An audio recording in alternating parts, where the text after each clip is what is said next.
सुराणामानन्द प्रबलनतया मण्डनतया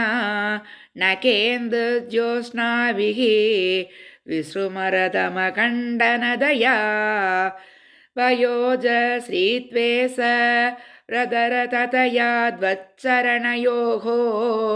विलास कामाक्षी प्रकटयति नैचाकरदसाम् सितिं नागान्तीनां नकरजनुषां पातनलिन सवीनां सोणिम्ना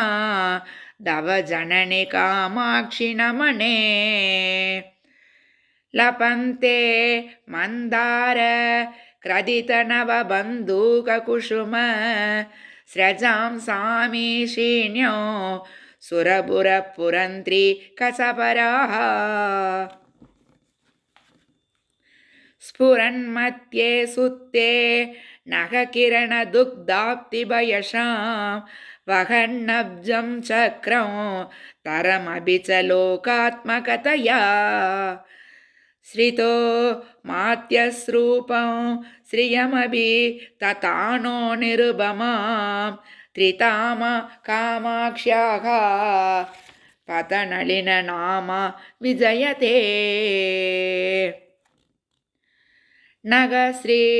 सन्नत्त स्तबगनिशित स्वैच्छकिरणैः पिसङ्गै कामाक्षी प्रकटितलसत् पल्लवरुचिः सदां कम्यसङ्के सकलबलताता सुरतरुः द्वितीय पातोऽयं दुहिणगिरि राजन्यदनये षड्गोर्वन्माञ्जीरजकलकलैः कर्मलहरी कविंसि प्रोदण्डं ज्वलति परमज्ञानदहने महीयान् कामाक्षी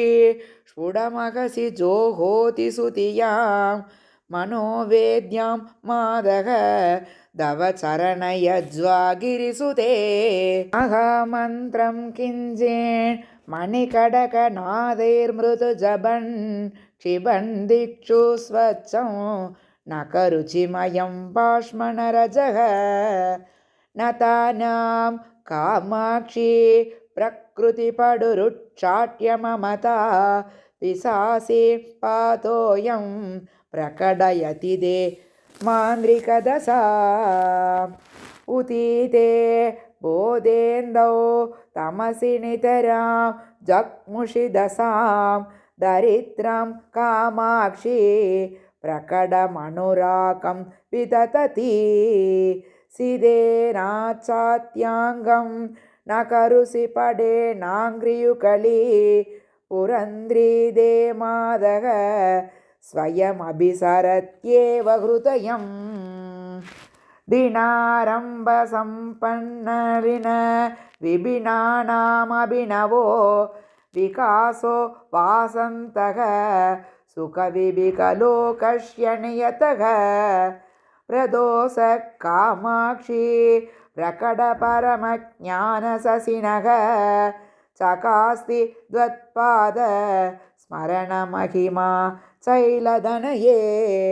धृतच्छायं नित्यं सरसिर्हमैत्रीपरिचितं नितानं दीप्तानां निखिलजगतां बोधजनकं मुळुक्षूणां मार्ग प्रतनपडु कामाक्षिपतवीं पदं दे पादङ्कीं परिगलयते पर्वतसुते शनैस्तीर्त्वा मोहाम्बुतिमतसमारोढ मनसः क्रमात् कैवल्याज्ञां सुकृति सुलभां सौतवलभीं लपन्ते निःश्रेणीमिव जडदि कामाक्षि चरणौ पुरच्चर्याभिस्ते पुरमदन सीमन्तनि जनाः प्रचण्डार्तिक्षोभ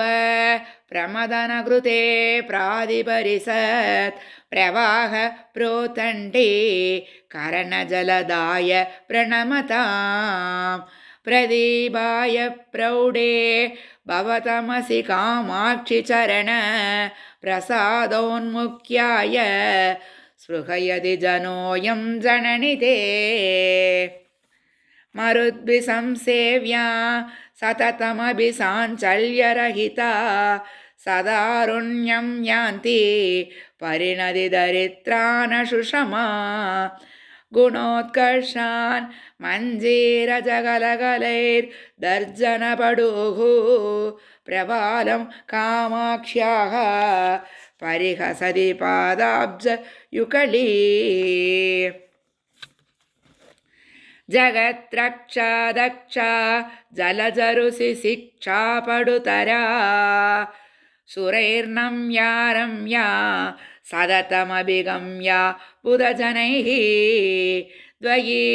लीलालोला श्रुतिषु सुरबालादिमुकुडी तडीसीमादामा दवजननि कामाक्षि पदयोः किरां दूरौ चोरौ जडिमदिमिरानां कृतजहतु परित्राणौ चोनौ मुनिकृतयलीलैकनिपुनौ नगै स्मेरौ सारौ निकमवचसां खण्डितभव ग्रहोन्मातौ बातौ दवजननि कामाक्षि कलये अविश्रान्तं बङ्कां यतभिकलयन् यावकमयं निरस्यन् कामाक्षी प्रणमनजुसां भङ्गमखिलं तुलाकोटिद्वन्द्वं तततभिचकच्छन्नतुलतां गिरां मार्गं पादो गिरिवरसुते लङ्कयति दे प्रवालं सौरीडं विभिन्नविवरे वेभयति वा स्फुरल्लीलं बाल अतभमधिकबालं ततति या ऋषिं शान्त्यां वन्द्यां विरचयति या वर्धयतु सा शिवं मे कामाक्ष्याः पदनलिनपाडल्यलहरी किरञ्जोत्स्नारीतिं नकमुकरुचा हंसमनसां वितन्वानप्रीतिं विकचतरुणां पोरुकरुचिः प्रकाशश्रीपातः तव जननि कामाक्षि धनुते चरत्कालप्रौढीं शशिचकलचूडप्रियतमे नकाङ्गूरस्मेर द्युति वितति गङ्गाम्बसि सुखं कृतस्नानज्ञानामृतम् अमलमास्वाद्य नियतम् उदञ्चन्माञ्जीर स्फुरणमणिदीपे मम मनोज्ञे कामाक्ष्याः चरणमणिहर्म्ये विगरताम् भवां पोतौ नौकां जडिमविभिने पावकसिकाम् अमर्त्येन्द्रादीनाम् अतिमुकुडमुत्तं सकलिकां जगत्तापज्योत्स्नाम् अकृतकवच पञ्जरपुटे सुगस्त्रीं कामाक्ष्याः मनसि कलये पातयुगलीम् परात्मप्रकाश्य प्रतिफलन शुञ्जुप्रणमतां मनोज्ञद्वत्पातो मणिमुकुरमुद्रां कलयते यतीयां कामाक्षी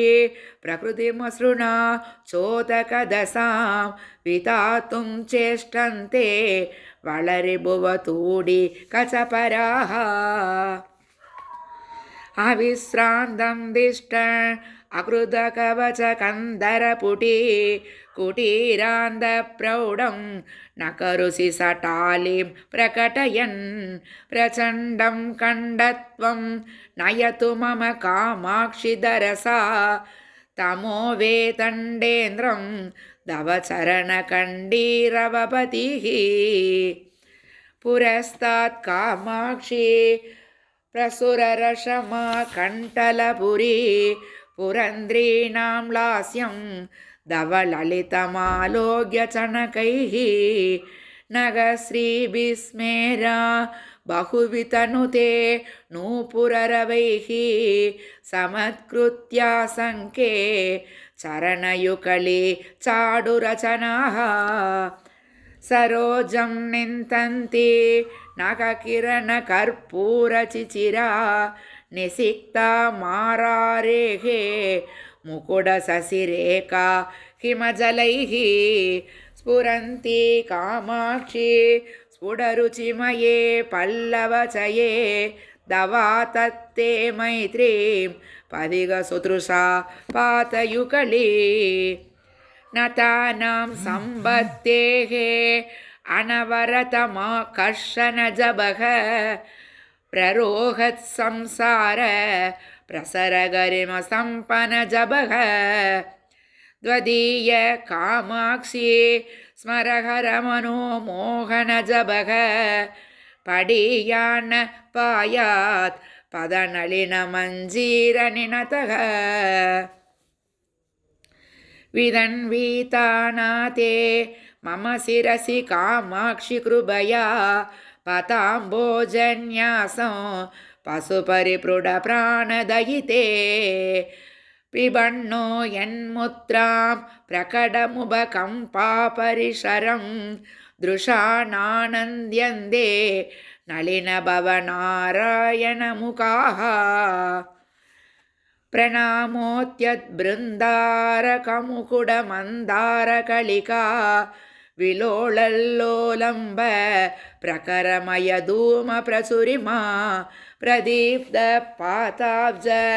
द्युतिविततिपाडल्यलहरी कृशानु कामाक्ष्या मम दहतु संसारविपिणम् वलक्श्री वृक्षादिवसिषु सदृशैर्धवनकैः जिक्रूक्षुर्दक्षत्वं सरसिरुहभिक्षुत्वकरणे क्षणान्मे कामाक्षी